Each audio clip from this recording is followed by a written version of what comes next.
இன்றே டவுன்லோட் செய்து உங்கள் ஃபேவரட் ஷோக்களை என்ஜாய் பண்ணுங்க. இந்த ஆன்மீக லாங்குவேஜ் எனக்கு ரொம்ப பிரச்சனையா இருக்குடா. நம்ம லாங்குவேஜும் வேற, அதுவும் இந்த தமிழை மாத்தி மாத்தி நூல் பிடிச்ச மாதிரி பேசுறது ரொம்ப கஷ்டமா இருக்குடா. என்ன பண்றதுன்னு குதிரை வேஷம் போட்டா ஓடித்தானே ஆகணும். டேய், இப்ப யார் குதிரை வேஷம் போட்டது? என்னன்னா நீ இப்போ சாமியார் வேஷம் போட்டிருக்கோம்ல, அதத்தான் சொன்னேன். உன்னை போய் அஸ்டண்டா சேர்த்தம் பாரு, என்ன சொல்லணும். நான் சீக்கிரமா வேலையை முடிச்சுட்டு கிளம்பிடுவானா, மாட்டினா அவ்வளவுதான், கைமா பண்ணிடுவானுவோ. பார்த்தல்ல 3 ஆம்பளை பசங்க, அதுலயும் ஒவ்வொருத்தனும் குண்டனும் தண்டனமா இருக்கானுங்க. ஒருத்தன் பிடிச்சி நசுக்குனாவே மொத்தமா ரிலீஸ் ஆயிடுன்னு. டேய் டேய் டேய், ஏன்டா நீ வேற என்ன பயமுறுத்துற? தங்கச்சி. ஹலோ அண்ணா, எங்க அண்ணா இருக்க? நான் இங்க ஒருத்தரை பார்க்க வந்திருக்கேம்மா. நீ ட்ரீட்மெண்ட் ஸ்டார்ட் பண்ண சொல்லுமா. அண்ணன் கண்டிப்பா 2 நாள்ல பணத்தோட வந்துடுறேன். அண்ணா, எனக்காக நீ ரொம்ப கஷ்டப்படுறிய அண்ணா. வேண்டாம் அண்ணா, கஷ்டமான வேலையா இருந்தா திரும்ப வந்துடு அண்ணா. அப்பெல்லாம் இல்லம்மா, எனக்கு இருக்கிற ஒரே உறவு நீ. உனக்கு ஒரு கஷ்டம்னா நான் தானே நிக்கணும். என் தங்கச்சிக்காக இந்த அண்ணன் என்ன வேணாலும் செய்வமா, உசுர கூட கொடுப்பேன். அண்ணா, அப்படிலாம் சொல்லாத அண்ணா.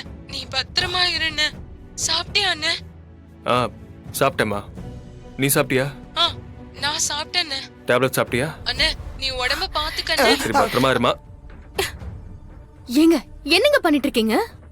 இப்படி எல்லாம் போன்ல பேசிட்டு இருந்தா எல்லாருக்கும் சந்தேகம் வந்துறதா? என் சிஸ்டர் கிட்ட நான் பேசக்கூடாதா? நீங்க ஒரு சாமியாரு, அத முதல்ல மனசுல வச்சுக்கோங்க. அது எனக்கும் தெரியும்.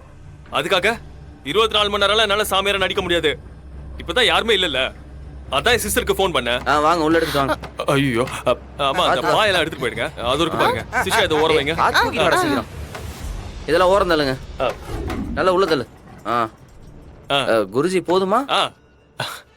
நன்றி. No mention. டேய் வாங்கடா, மற்றதெல்லாம் எடுத்துட்டு வரும். டேய் அப்படியே போய் ஸ்டோர் ரூம்ல ஏசி எடுத்துட்டு வந்துரு. கையோட இன்னைக்கே ஃபிக்ஸ் பண்ணிடலாம். ஆமா, இன்னைக்கே ஃபிக்ஸ் பண்ணிடுங்க.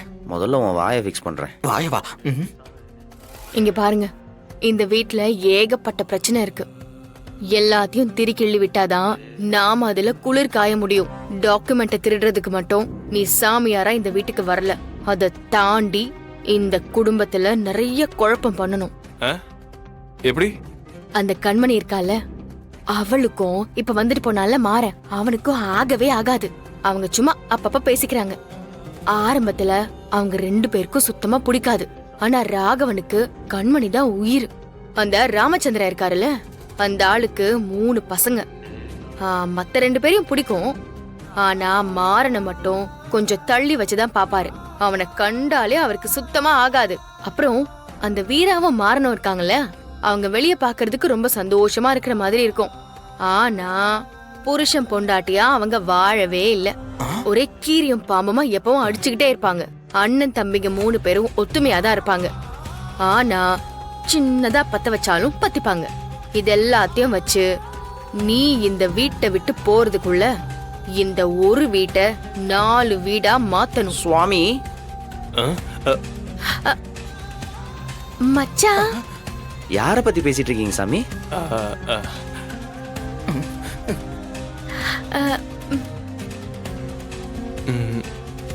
மச்சான், அது அவங்க நம்ம குடும்பத்தை பத்தி தான் கேட்டாங்க.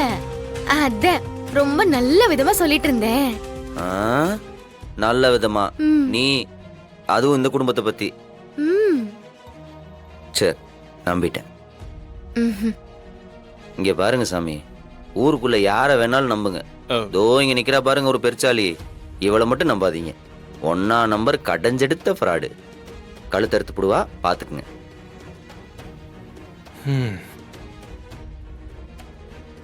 நம்ம ஏசி ஃபிட் பண்றதுக்கு ஆளை கூப்பிட்டு வரேன். நம்ம நோக்கம் டாக்குமெண்ட் எடுக்கிறது மட்டும் இல்ல.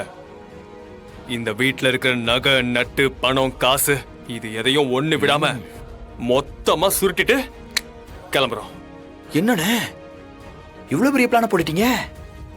பின்ன இந்த கெட்டப்ப போட்டுட்டு இவ்வளவு பெரிய ரிஸ்க் எடுக்கிறோம்னா சும்மாவா? இத வச்சு தாண்டா நம்ம லைஃப்ல செட்டில் ஆகணும்.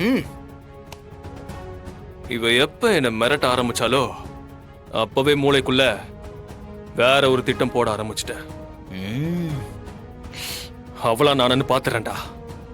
அவ வேணா இன்னைக்கு திருடியா இருக்கலாம், ஆனா நம்மெல்லாம் பரம்பரை திருடனுங்க. ம். ஆ. குருஜின்னா குருஜிதான். ஐயோ குருவே. சரி வா ஓ.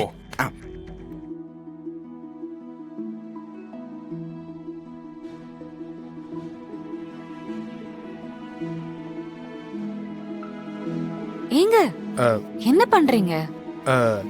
இல்ல வயித்துல கை வச்சு பார்த்தா குழந்தை உதைக்கிறது தெரியும்னு கேள்விப்பட்டிருக்கேன்.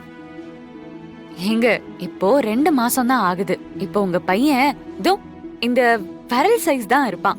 ஓ இப்படி இருக்கும்போது உங்களை உதைக்கிறானா? அப்போ உதைக்கிறதெல்லாம் எப்ப ஃபீல் பண்ண முடியும்? அதுக்கு ஒரு 6-7 மாசம் இருக்கு. ம் அப்படியா? ஆ, ஒரு 7 மாசம் 8 மாசத்துல தான் நீங்க ஃபீல் பண்ணவே முடியும். எப்படா 10 மாசம் ஆகும்? அவனை கையில வாங்கி கொஞ்சம் போல இருக்கு கண்மணி. உங்களுக்கே இப்படி இருக்குன்னா எங்க அண்ணனை பாக்குறதுக்கு எனக்கு எவ்வளவு ஆர்வமா இருக்கும். கடவுள்கிட்ட தவம் இருந்தா வரம் கிடைக்கும்னு சொல்லுவாங்கல்ல, அப்படியான ஒரு வரங்க இந்த குழந்தை எனக்கு. இந்த குழந்தை தாங்க என் வாழ்க்கையவே மாத்த போகுது. வாங்க குருஜி, வரேம்மா. போங்க வர்றோம்.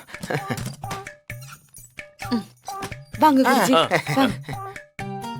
டேய், கண்ணாலே ஸ்கேன் பண்ணோம். திறந்து பாக்குற அளவுக்கு வெயிட் பண்ணக்கூடாது. கவனமா இரு. ம்? ஓகே ஓகேண்ணே. வாங்க குருஜி, வரோம். போங்க.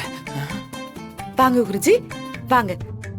குருஜி, எங்க வீட்டோட நகை, பணம், பத்திரம் எல்லாமே இந்த பெட்டிங்கள்ல தான் இருக்கு.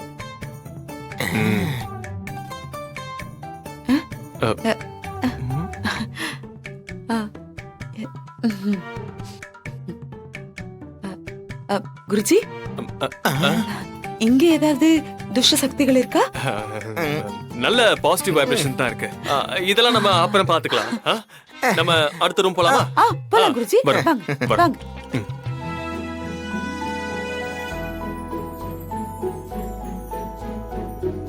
தேர்ந்தெடுத்த இனிப்பான சாத்துக்குடியில ஒரு சொட்டு மிச்சம் வைக்காம அழகா புழிஞ்சு கொண்டு வந்திருக்கேன். இந்தாங்க இத குடிங்க. இத ஒரே நிமிஷத்துல குடிச்சிடலாம். அதெல்லாம் பழச அத போய் சாப்பிட்டு. மாற சொன்ன மாதிரி இந்த ஜூஸ் தான் ஈஸி.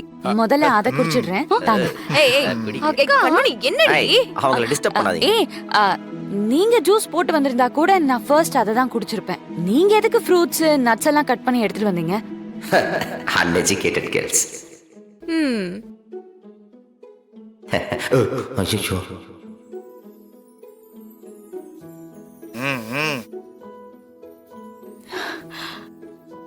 அண்ணி, ஒரே ஒரு ஆப்ளிகேஷன். ஜூஸ் நல்லா இருக்கு. உங்க குழந்தைய வளர்க்குற பொறுப்பை என்கிட்ட கொடுக்குறீங்களா?